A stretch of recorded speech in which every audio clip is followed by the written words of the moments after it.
Suzanne's paparazzi.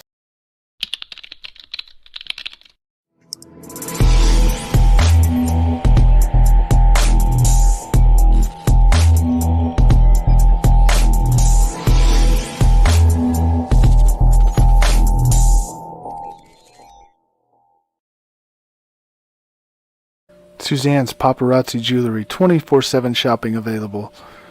160920 is the code. Show her some love, like she showed us.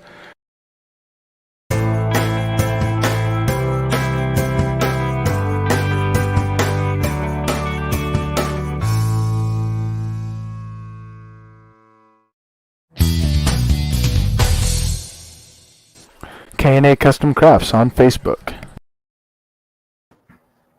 Hey, what is going on, everybody? Welcome to the Coast to Coast Entertainment Network. I am Ace, and you're watching another episode of Sportsminute. And tonight, of course, I have all my co-hosts with me for the evening. Number one, we'll start out with that man that we call Mr. Big Game James Gonzalez. How are you doing tonight, my man? Did you see Dolly Parton on Thanksgiving? I did. What? What? What? All right. And then, of course, Big B, how are you doing tonight, my man? Hey, doing good. Wednesday's card night, so did pretty good there. Now I'm just home relaxing, getting ready to talk to you guys on Sports Minute while I'm watching AEW, which took place here in Minnesota tonight. So gonna have a great topic. I was always used to you coming home from poker being like, yeah, it was another rough night. Yeah, it started off to be a rough night, but it turned around. So, All right, and then of course we have Mr. Crispy Bacon. Crispy, how are you doing tonight? Doing good. A lot of sports topics to go over, and it's gonna be a fun show. Yeah, so we got some fun stuff to talk about tonight, and I'm sure that everyone is down for it and ready to talk. And so the first and Crispy, we were talking about this before you came on here, that we're saying we're glad that you came on here for this one particular topic, especially to start out with. And of course, our first topic of the evening is, of course, none other than talking about Mark Cuban selling the Dallas Mavericks. Now, the interesting thing about Mark Cuban selling the Dallas Mavericks, well, he sold a bunch of his shares, but it still turns out that he'll still be like the whole director of operations. So he'll still No, be it's not even that now. Not even. Well, I don't know. It's not even that now. What? What's up? It's not even that now. He'll be part of the basketball operations, but when this deal is done, he'll be pretty much minority owner. It will be the new owners pretty much. Okay, well, take over. Yeah, that's fine. And I wasn't exactly 100% sure. I just know that originally when I read that's what I read. So James, what's your thoughts about Mark Cuban selling the Mavericks? I want to hear what Chris says first. All right, no problem. I can go ahead and start out with Mr. Crispy. Yeah, it was kind of out of left. Yeah, it was kind of out of left field, so to speak. I mean, no one really saw this coming. Although the day before, I think he said he was going to leave Shark Tank. You know, that show he does. I thought that was kind of interesting, and then a day later, he decided he wants to sell the team.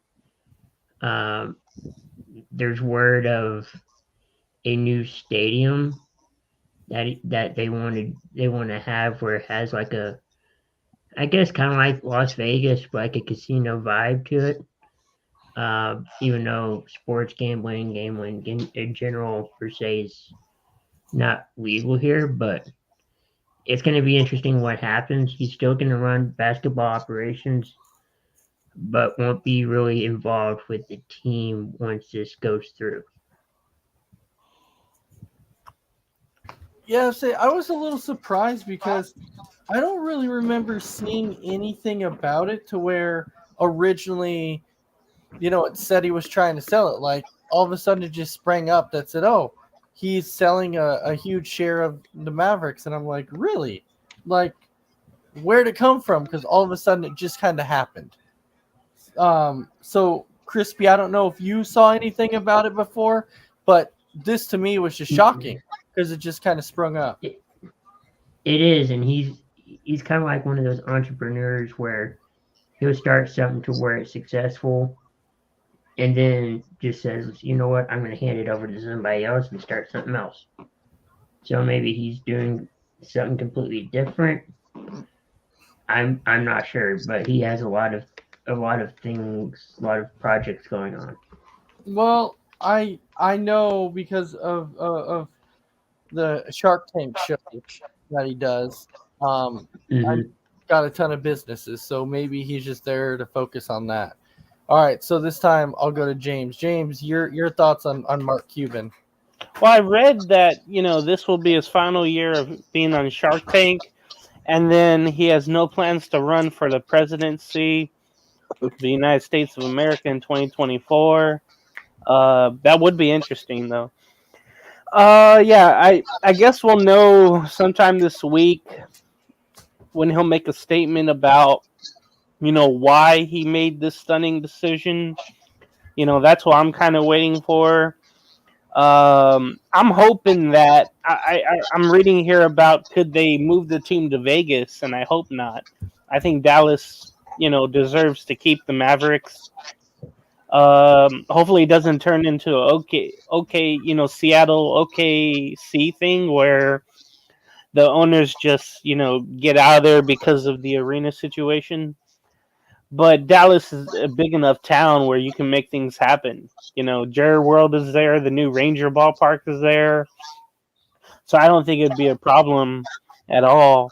So hopefully Las Vegas will just be an expansion team with that. But man, the fact that Cuban, I was looking at this, he bought the team for what, 285 million back in the year 2000. Changed the logo, moved into the arena, the new arena, from the Reunion Arena to the American Airlines Arena or Center. Yeah, Center. Um, and they've been successful since he took over the team. When I look at the history of the ball club, they had a few bad years when they started off in the early 80s, and then they were real successful the rest of the 80s. They're really bad in the 90s. I mean, really bad. He resurrected that franchise and made it one of the most successful when you think about it, winning percentage wise. They did get one championship over the Big Three in 2011 over Miami, Yep. and I really enjoyed that series. I love Dirk Nowitzki for that. I love what they have with Luka.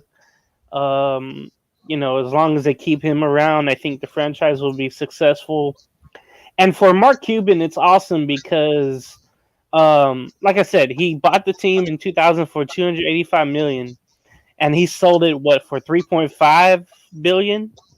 So it's amazing how he took that profit and made it what it is. And I like what Chris said. He said it perfectly. Where he built his business back in 1982, and then he moved on to owning the team.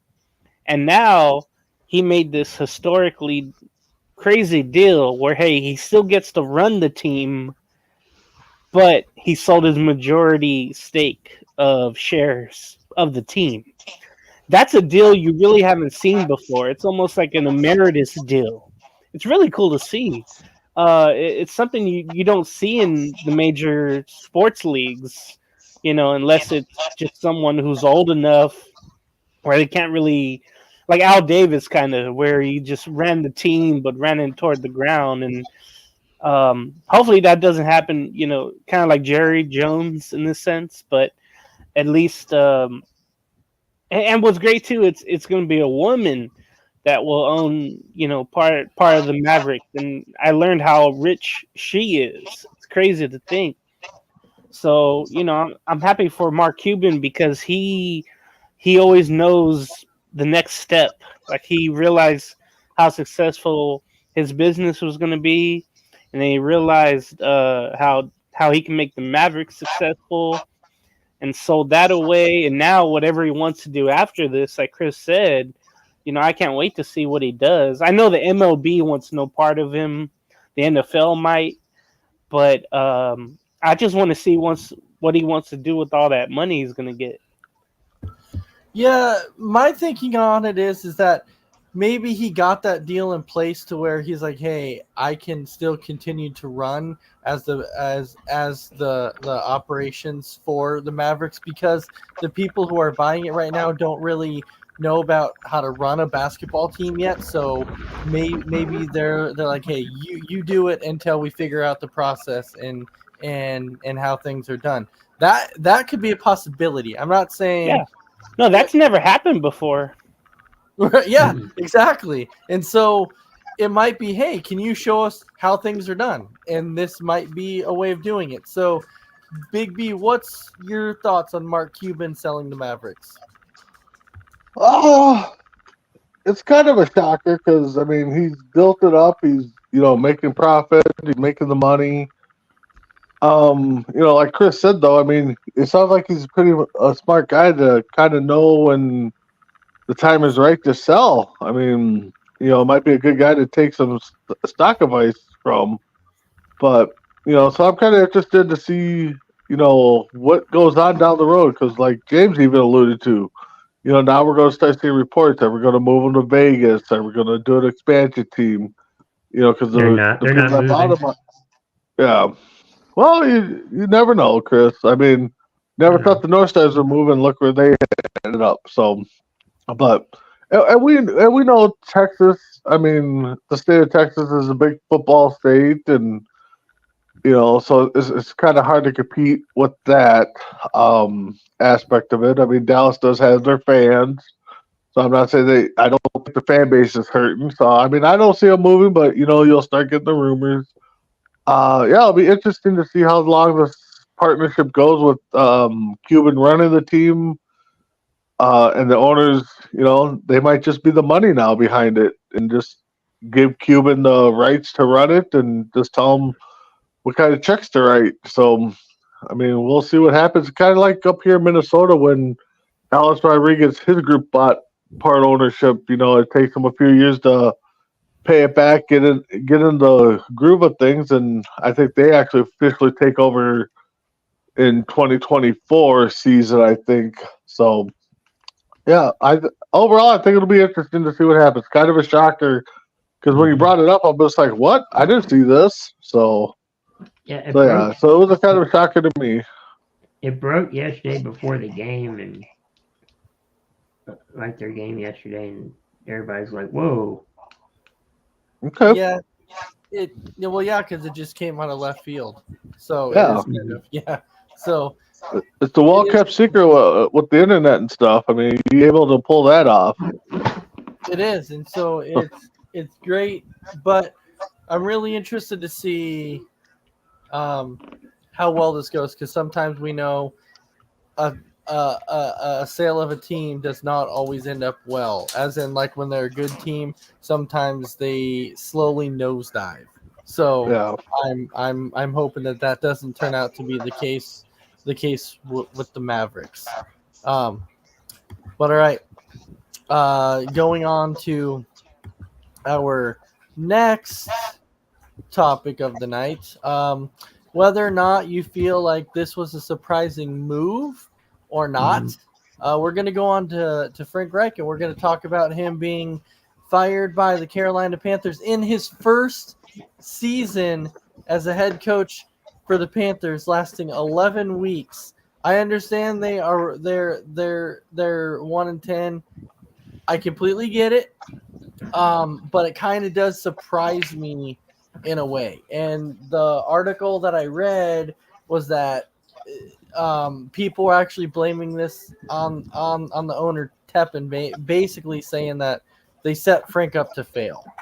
And in a way, I feel like they did go out and get a few They did a few things by going out and getting Miles Sanders, which hasn't really done anything since he came to Carolina.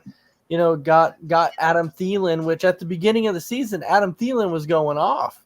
And in the last several weeks, he kind of slowly phased out a little bit. He hasn't been doing as well as he has been. Carolina doesn't have a lot of weapons, but I feel like they should be a little bit of a better team. Now, I'm not putting that all on Young or anything, but I'm simply saying that it's going to be growing pains with a rookie quarterback, and I, for one, don't agree with the firing of Frank Reich. So with that, James, we'll go ahead and kick it off. Does this surprise you that the Panthers fired Frank Reich 11 weeks into the season, his first year? No, because there was chatter about it the last couple of weeks. When he took back the offensive play calling duties, that's when you kind of knew it was kind of panic time. Because remember, I think, 4 weeks before that, he gave it to somebody else to do it. Then he took it right back. That's when you kind of knew there was panic. And then I think it all starts at the top. Starts with David Tepper, the owner. Okay. I've heard so many crazy things the last couple of days since this news came out. So Tapper owns the MLS team there, I believe, as well. And he's fired, I think, 3 coaches in a span, I think, of 3 years, I want to say. So he's very impatient. Also, when it came down to drafting Bryce Young or CJ Stroud, the consensus in the building was CJ Stroud. Josh McCown had a great relationship with him before the draft.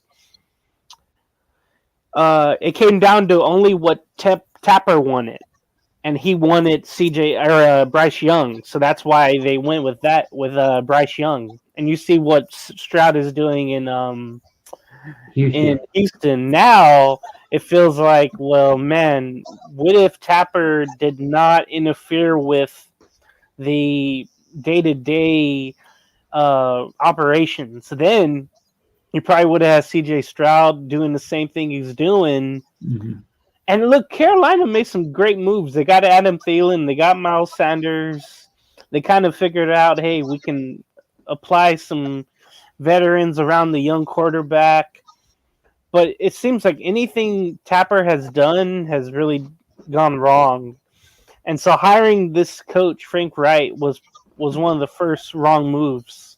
No one really thought of him to be a head coach again. Remember, he was fired after 1 year last season in Indianapolis. What constitutes that for him to be another chance at a head coach?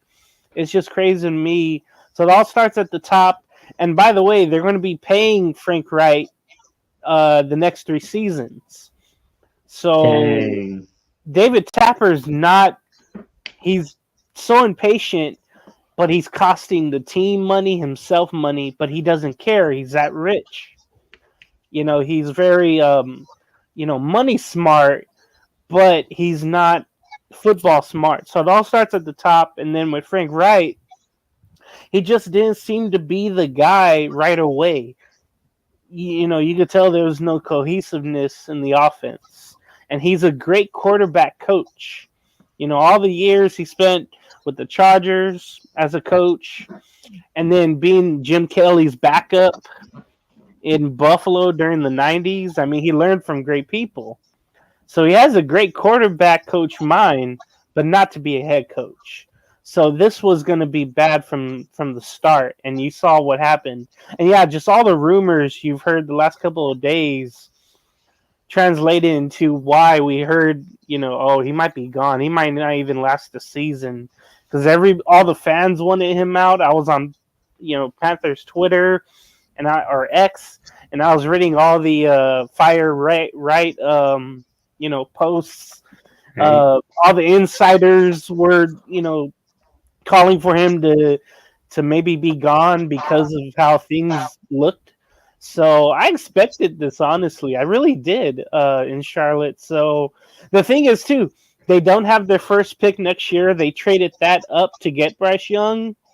So they're going to be screwed for the next 4 years, I would say. Because what they're trying to do now, what they were trying to do, they could probably try again in 3 to 4 years. So they're really set back so many years right now. Yeah, and that's kind of what I'm looking at too. Is they kind of really screwed themselves over because they're right now they're currently sitting at the number 1 pick, but they don't even get the number 1 overall pick. No, that's Chicago. Because they had given up so much already. So they had severely hurt themselves over the next several seasons. But kind of going back to where you said, what possessed them to hire Frank as the coach anyways when his resume didn't show it. Well, that's kind of like the whole Adam Gase thing. Mhm. Adam Gase didn't pan out, and people kept No. giving him jobs. Mhm. Josh McDaniels is the same way. Josh Don't McDaniels remind was me. a good coach, and he kept getting jobs too. So Yeah. it's mind-boggling how that happens. So Big B, let me ask you: do you think that this was the right decision, or did it actually surprise you that he only lasted 11 games? Oh man, it's tough because listening to James, sounds like he did some research and Mhm. found that the owner, has done this with his MLS team. It does sound like he's impatient. I mean, we've talked about this before with other coaches. I mean, okay, 1 year in, should they be to blame? It's like, no, they shouldn't, but they're still the scapegoat, especially if they did improve. I mean, you guys have touched on it. I mean, they've given up so much over the last couple of years to try to better themselves, so they're not doing it. And again, they're sitting in the number 1 overall spot right now for the pick next year. They don't even got that because they traded to the Bears. So I mean, they dug themselves a big hole. I don't know if there's a lot of things going behind scenes that brought this upon them, but you know, it's tough to blame the coach when you don't see a future. And you see what the team's like, and giving away their assets that they have, and then you blame the coach. So part of me is kind of shocked because yes, this 1 year in, and the Carolina doesn't have much assets there, and how you expect them to get better. So it sounds like the ownership is just kind of, what have you done for me lately or recently? And nothing happened. So, it's easier to get rid of the coach than start a whole new team over. So we'll see what Carolina does, probably within the next 4 to 5 years. Well, you see, that's typically what happens. Is they typically end up playing the blame game, and the coaches get a Yep. brand of the blame, and then they end up going, okay, you're not winning, so we're getting rid of you. It was like Steve Wilkes with Mhm. with the Cardinals. Arizona. Yeah. Oh, They dra- should have just kept him last year. Steve Wilkes with Carolina. Yeah, right? Yeah, exactly. But think it was the same way with Arizona. Yeah. When he was in Arizona, won and boom, done. And they went and drafted Rosen, and that kind of killed him immediately. So, yeah. It was Murray and Cliff Kingsbury. That's why they got rid of Steve Wilkes and Josh Rosen. Yeah, because it was Murray and Kingsbury is what they wanted. Mhm. All right, Crispy, your thoughts on Frank getting fired? Yeah, several thoughts. One, was it surprised? No. Was it surprised that it took this long a little bit? I would have thought finish out the year, kind of think things over and then let him go. I think eventually he would have been fired. And then also, you have some coaches that are really good at like positional coaches, whether it be running backs, quarterbacks, offensive coordinators. but not that head coaching spot, and they're really good at the other positions. I think he's really good at quarterback, like the quarterback coach, but maybe not a head coaching position. And maybe in the NFL, he can get that spot back as a quarterback coach. At least right now, being that this is Bryce Young's rookie year, he has the rest of the season maybe to clean up mistakes and then maybe go forward next year, with a new head coach, a clean slate, see what happens, and then make your decision on if you want a fifth year, the fifth year option on him. I mean, you still have a chance with him. You don't have to necessarily think about getting another quarterback. It's a setback, yes, but I think you have time. So, I mean, I would have thought after the season he would have been fired. James, it looks like you wanted to say something. Oh no, I was pointing out something. Okay. Well, So Tim is saying, seems like the owner is using the team as a tax write-off. Who knows? Who knows? It would not surprise me. All right. Let's go ahead and jump in to our next one, shall we? And this will be an interesting topic of discussion because we're bringing up Mr. A-Rod Oh here. God! Yeah, and the reason No. we're bringing him up is because I want to get everybody's thoughts since they opened up the 21-day practice window. The Jets are sitting at 4-7. Is it even worth it for him at this point in time to even consider coming back? So, James, why don't you go ahead and kick us off your thoughts? No. For him, no way. I don't care if he's running on a machine that's anti-gravity, whatever the hell he's doing. He can throw on all that, but he still can't really run on the injury that he had. So I think that offensive line wouldn't do him so well. And plus, the team is 4-9 right now, 4-8 or something like that. 4-7. Well, they'll be 4-8. Ooh. There's no. Wait, who do they play? I don't even know. But I think Atlanta. oh, that's right. Yeah, that's a toss up. Anyway, I don't think he should come back. I don't think he should risk it. He should wait till next year. Wait for Robert Saleh to be gone, and then Nathaniel Hackett could be the head coach, and they could be best buddies on the sideline. So he should just wait till next year. I know he only played 4 plays in the first game, but he shouldn't rush back. This team isn't worth it. I know the defense is great, but man, the way that they didn't use Dalvin Cook this year just really hurt them. So I think that's what's keeping them back.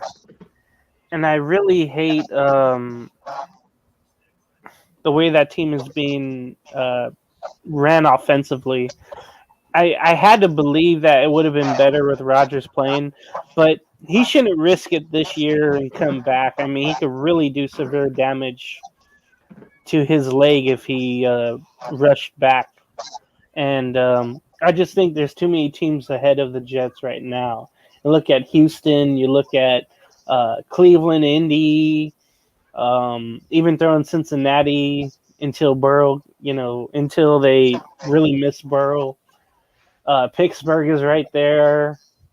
And then all the divisional winners. I just think it's too much of a non-risk for him to come back this season. He should just wait till next year. Because I know he wants to come back, but I think he should just wait.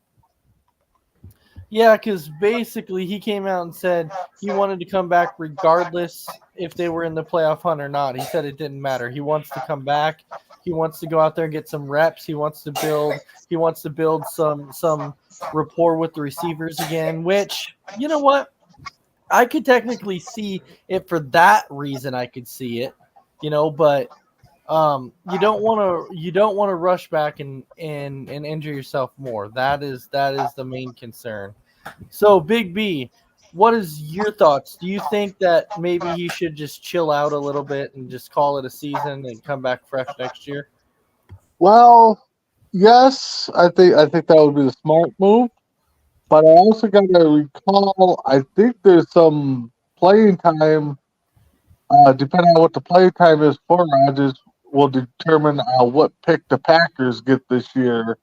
So I think that plays a little factor. So it's just not that it affects the Jets, but it also affects the Packers. And somebody might be able to look that up. But I'm pretty sure I thought that if he played a certain amount of time, Packers get a different pick. So, so the NFL, probably stepped in and said, "Hey, if he's healthy, you got to play him, to be fair." But he's what, 38? Yeah, and just tell you, we're already past that mark, anyways. Okay.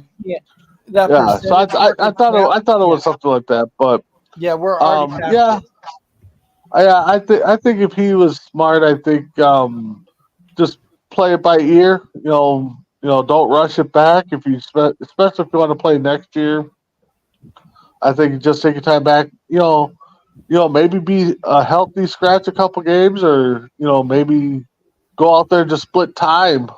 Because I don't think his play right now is going to get him back in the playoff hunt. And like James said, there's too many teams to leap bound right now.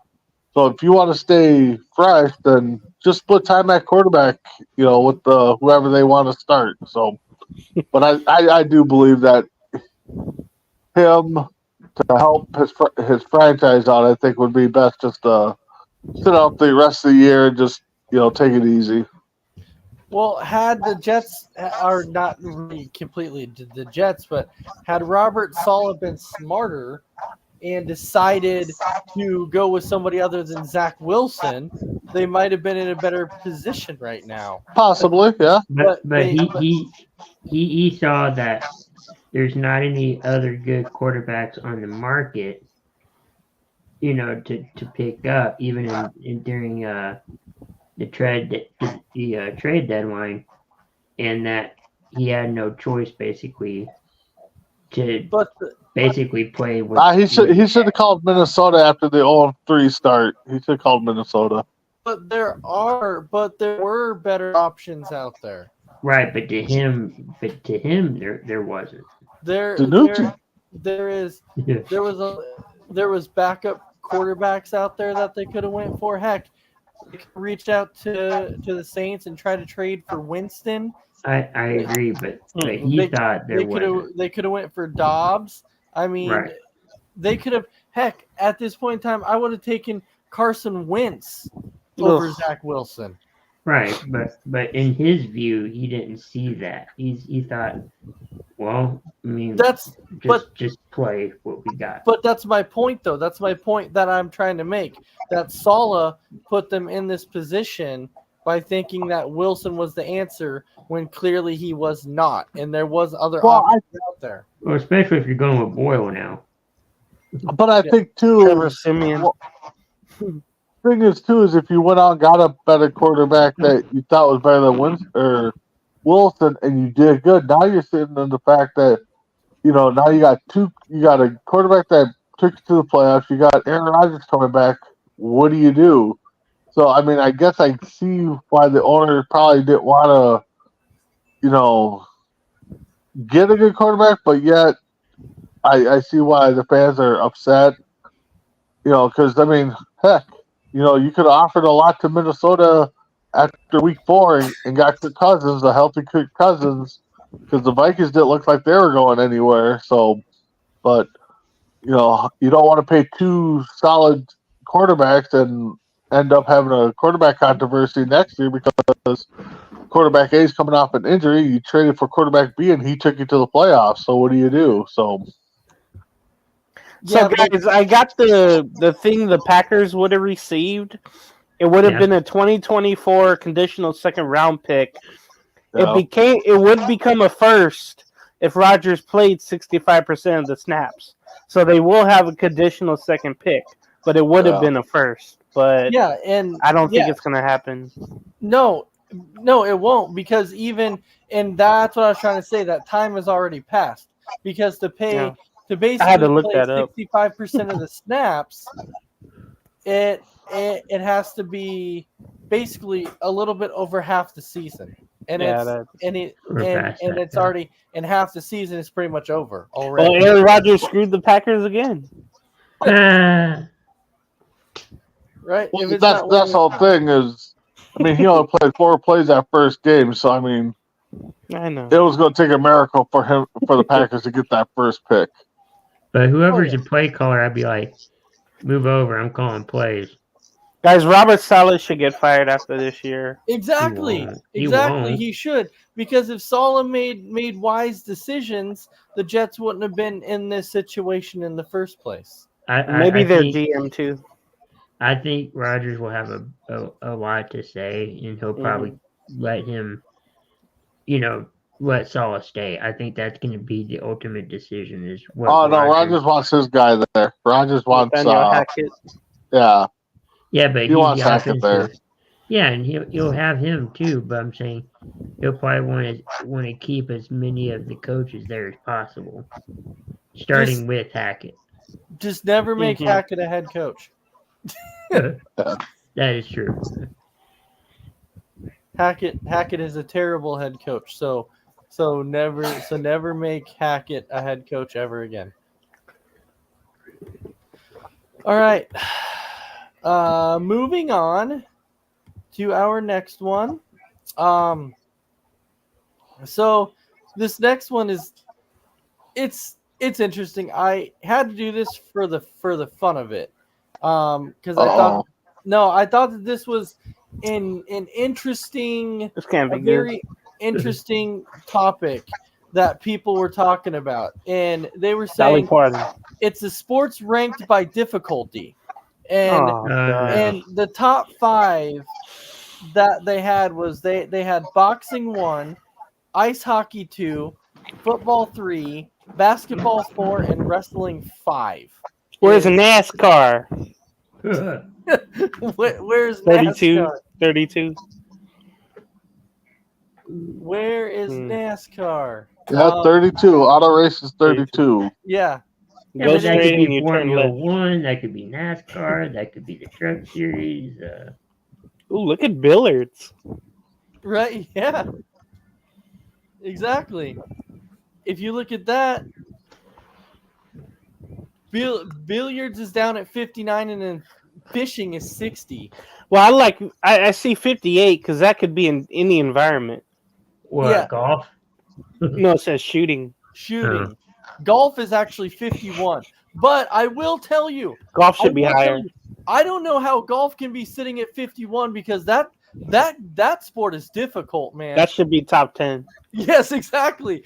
Golf is freaking difficult. Whoever decided that golf would be sitting at 51, I'm like, yeah, bull crap. Then obviously you've never played golf in your life. Was bowling on there? It's kind of small reading it, but Yes, bowling is 57. on No, there. bowling 57. Curling is 56. I think that's a really tough sport too. yeah. Right. Yeah, it's Rodeo steer wrestling. What? rodeo steer wrestling, right? What, See, deer? cheerleading at 52, you just gotta have enough pep in your step and be able to flip. Wait, they got cheerleading. They're listed cheerleading as Hey, a that's on sport. ESPN. That's on ESPN in the summer. That counts. It does. Cycling should be higher because of all Tour the de France. doping. Well, that's endurance, I think. There. Yeah.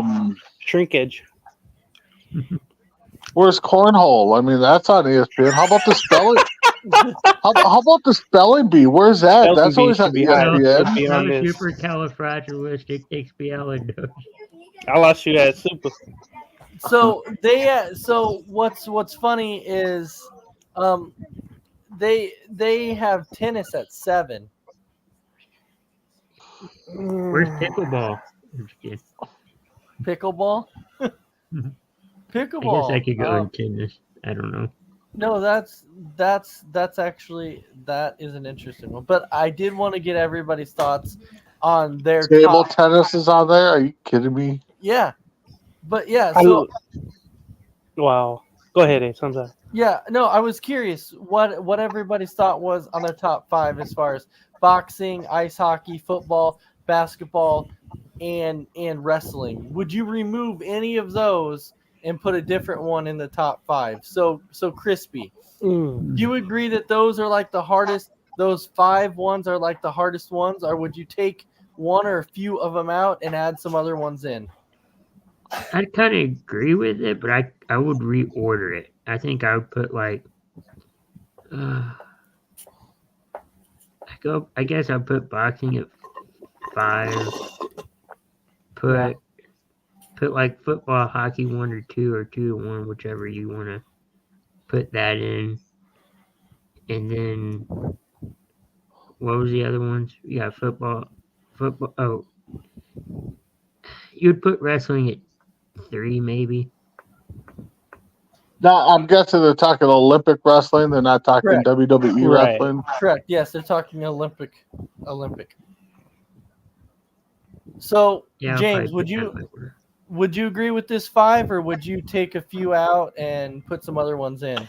Well, I love that ice hockey is right up there above everything else except, boxing. But I just like that because hockey players are the most toughest players. They skate with all these injuries, and you find out at the end of their season what they had, what they were playing with. It's just amazing to me. Yeah. Wrestling, well, yeah, I was going to piss off all of you in the whole network by saying, oh, yeah, wrestling is totally fake, but they mean Olympic wrestling. Who watches a fake wrestling? Sorry, I know. Watch Between the Ropes on Tuesday. Every Tuesday. Is it Tuesday or Monday? No, Mondays, right? Tuesday. Tuesdays, yes. Watch Between the Ropes. See what happens in the script. I would boxing, you could take a dive and you're okay with it because you get paid a lot. So I would take out wrestling. I would take out boxing. I would take out basketball. I mean, there is endurance in basketball, but it's not like track and field. So I would replace basketball because all you need to do is be tall to dominate. So I would put like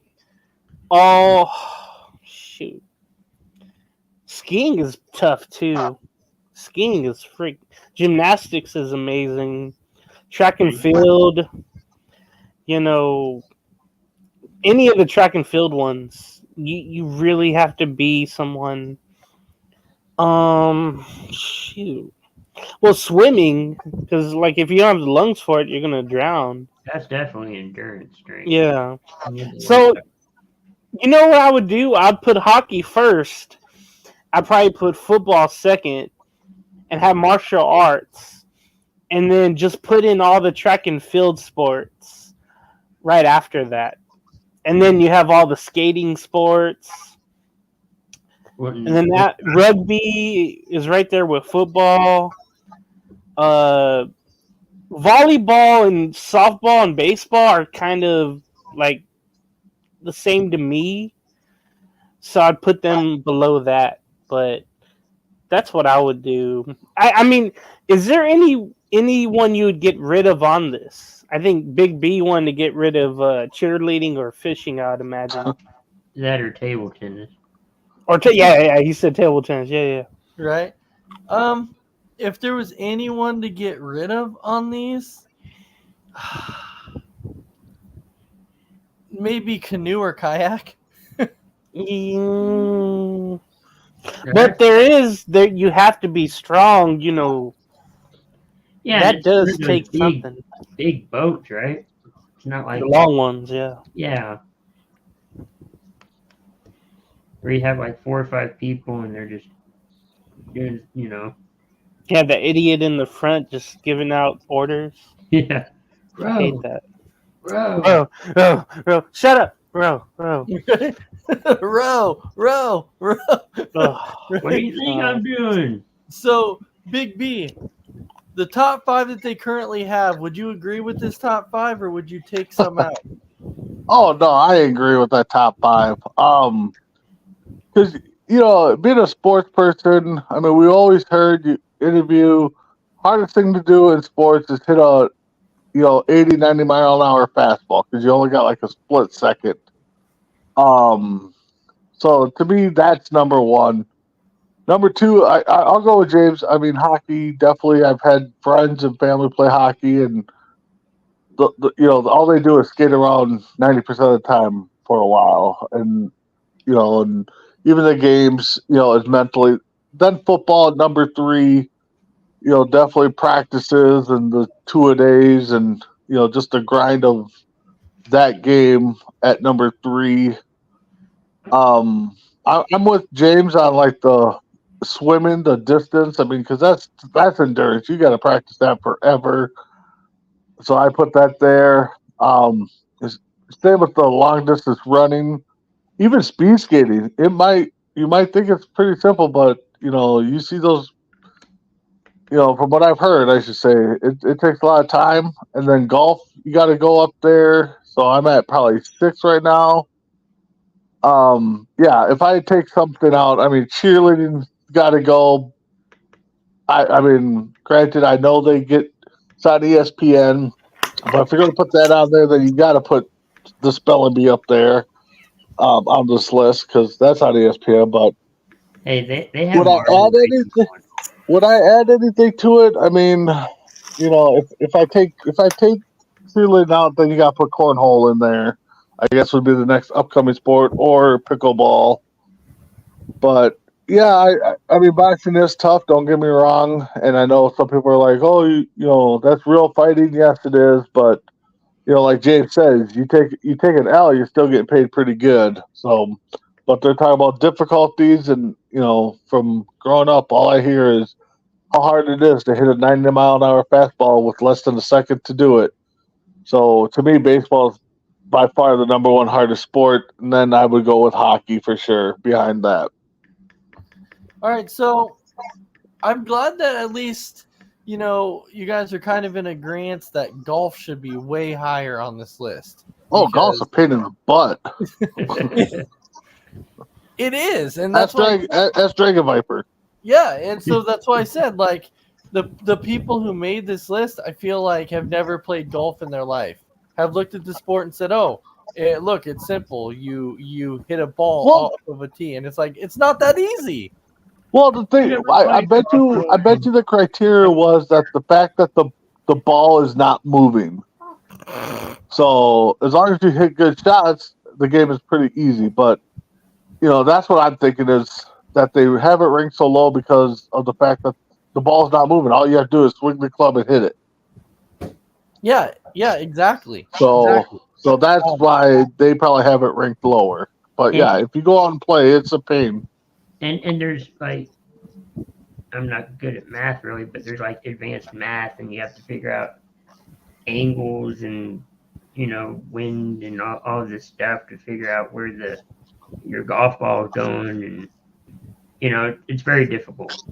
Oh yeah, exactly. You got to figure out which iron to hit when, and stuff like that. But yeah, golf definitely should be up there higher.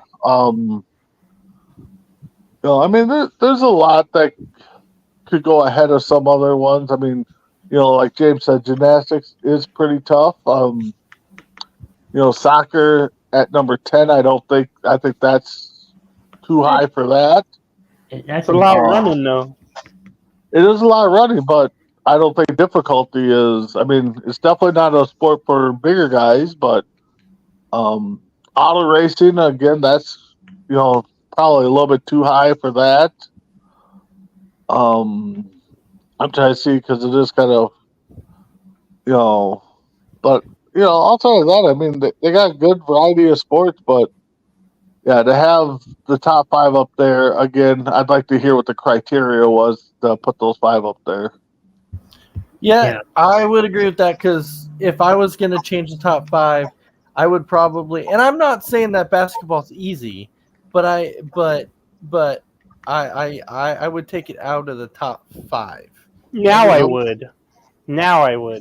Yeah, right? Yeah. It's different. Back then, they were tougher, played tougher. Now, it's softer. Exactly. Now it's a little easy. So I would take basketball out of the top 5.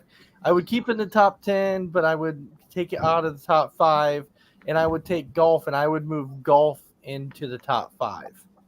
And so other than that, I don't know if there's so baseball is one that I would definitely change too, because baseball is a difficult sport too. So, and I wrestled in school, so I would probably take wrestling and kind of move that back into the top 10 also, but it would not be top 5. I'd probably take golf and baseball and move that into the top 5 and make it boxing, hockey, football, golf, and baseball would probably be my 5. Yeah, that would be about it. Other than that, the only other ones, like I said, that I would probably take off this list would be potentially canoeing and like kayaking and rowing. Other than that, I feel pretty confident with that. All right, going into our final topic of the evening, we are going to basically just talk really quick on how we feel our NBA teams are doing. And so for me, I'll immediately start out and be like, very disappointing. I thought we made a lot of good moves. We have a lot of young talent, and I was like, oh look, we could be a potentially be in a playing game. Guess what? After 15 straight losses, we are not even close. We started the season 2-1, and I was like, hey, we're starting off on the right note, being 2-1. We were 2-1. It was looking good, and Bogdanovich wasn't even playing yet. And then all of a sudden we lost one, then we lost another,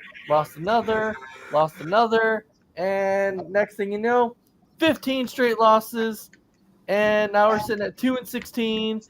And Monty Williams is getting angry at the team, saying that they're not playing with any heart, they're not fighting hard. And I'm like, maybe that's the case. Maybe they're tired of losing. I don't know. But as a Pistons fan, I'm getting sick of it too. So it's there's not really much for me to. Our only highlight so far is Azir Thompson and Cade Cunningham. So far, that's. So you say your highlight's been draft night? No. On the season, our highlights have been opening night.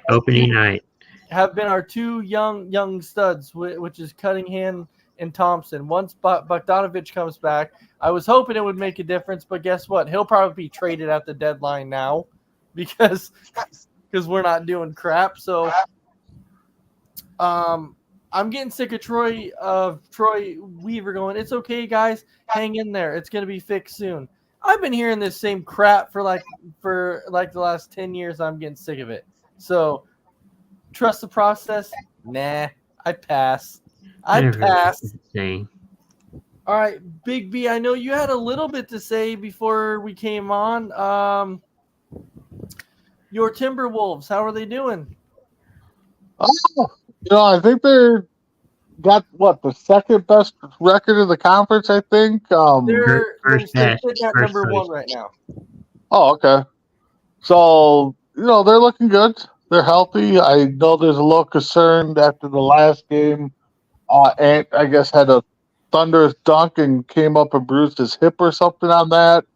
So there's question about that. But so far, knock on wood, it's working good with the Cat and Gobert up front, and then Ant and the rest of the crew hanging around there. I think they had a loss against the Kings in the in-season tournament, which would have got them into the knockout round.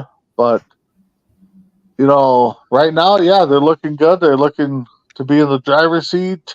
Let's see how the season goes. I'm not gonna, get all high and mighty because one, it's still a young season and injuries can still happen. Talk to me in January, see how I feel. Maybe I'm more excited about it, more looking forward to the playoffs.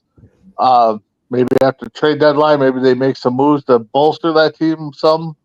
But again, they're not a team that has many assets because they gave up a lot for Gobert. So it's almost like they have to go with this team every year until they start getting those assets back. So right now, looking good and proud of them. I'll hopefully catch a game or two here live one of these days. But, with work and stuff, I don't know if that'll happen. But, props to them and, just hopefully they keep it rolling. All right, James, the update with your LA Clippers. Where to start?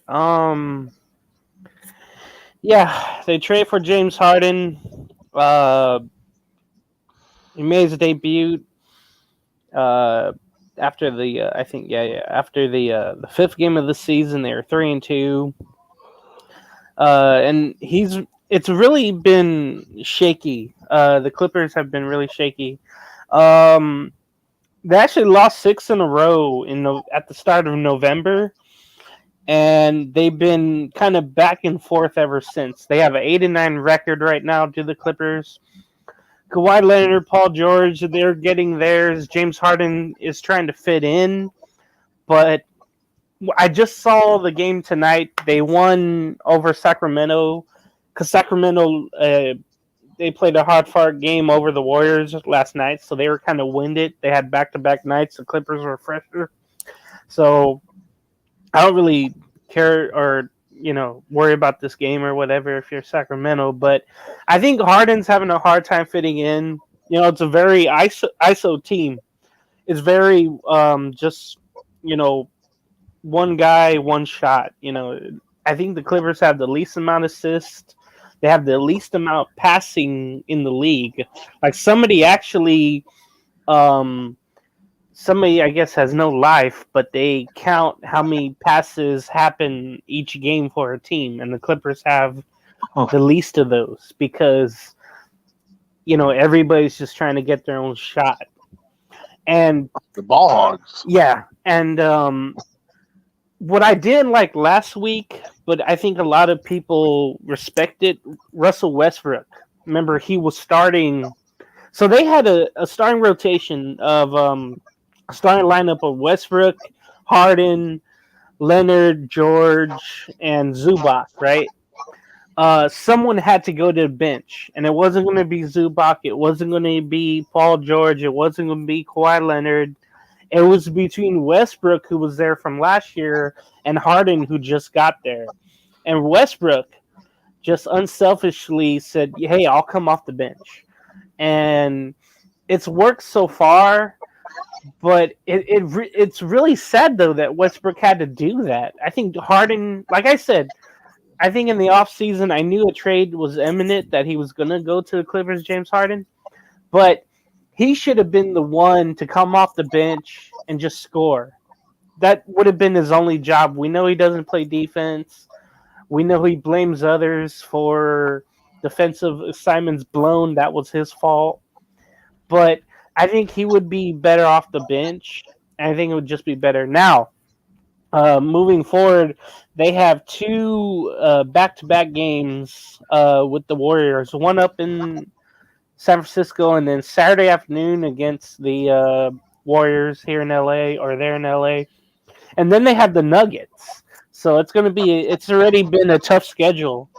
They defeated Dallas, they lost to Denver, they beat Sacramento tonight. Then you have 2 against Golden State, 1 against Denver, and then Sacramento next week, Golden State and the Knicks, and Indiana, Dallas, Oklahoma City, and Boston. That's a real rough stretch before Christmas for the Clippers. So they got to get this gel together where they have to pass the ball more. But like I said, that's probably what's going to hurt them right now. And they didn't make the in-season tournament. They didn't even win one of their in-season tournament games. I mean, that's how bad they were in those games. But I think they're just looking toward the trying to get to the playoffs right now.